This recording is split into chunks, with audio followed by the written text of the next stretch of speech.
আমার এখনো, আমি যখন হসপিটালে গেলাম আমার ভাইরা যখন কাঁদে, ওরাই বাইকে যাচ্ছে, এখনো কান্না করতেছে, ওরাই সুস্থ না। আমি স্বাধীনের 15 দিন আগের অভিজ্ঞতা শেয়ার করতে চাচ্ছি। প্রথমে এখন আমার কষ্ট লাগে, আমার নাম নাহিদ হাসান, ওখানে লিখতে হয়েছে আমাকে হাসান। আমি নিজের পরিচয় দিতে পারি নাই। আমি যুদ্ধে যে আহত হয়েছে আমি বলতে পারি নাই, আমাকে বলতে হয়েছে আমি পথচারী। এর চাইতে কষ্ট কি? আমি বারবার আমার ফ্যামিলিকে বুঝিয়েছি আমার পরিচয় গোপন করার দরকার নেই, বলে দাও আমি তো মারা যাবই। কারণ কি, লাস্ট আমি শনিবারে, ওই তারিখটা ছিল শনিবার, 19 তারিখ ছিল শুক্রবার, আমার হাতে ভাই দুজন মানুষ, মানে আমার ভাই মারা গেছে, দুজন আমার হাতে মারা গেছে। ওদের দেখে আমার রাতে ঘুম আসতো না, খালি সময় গুনতাম কখন আন্দোলনে যাব, কখন আন্দোলনে যাব। আমার এই কথাগুলো লিখিত স্ক্রিপ্ট না, আমার এই কথাগুলো এটা বাস্তবতা।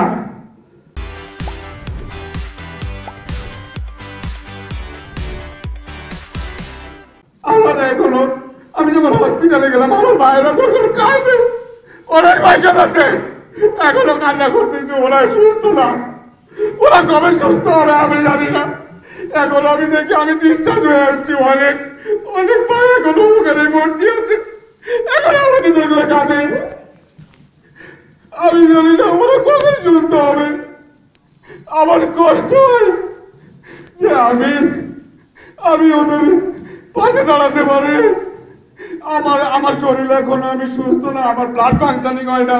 ওদের রক্ত লাগবে, আমি যাকে বলি সব বাইরে আমার এগিয়ে আসে, রক্ত দেয়, ঠিক আছে। আমি যদি নিজে আবার রক্ত দিতে পারতাম খুব ভালো লাগতো। আজ আমি স্বাভাবিক না, আজ আমার ভাইয়েরা স্বাভাবিক না। ওরা যে কি কষ্টে দিন পার করছে আপনাদের বলে বোঝাতে পারবো না।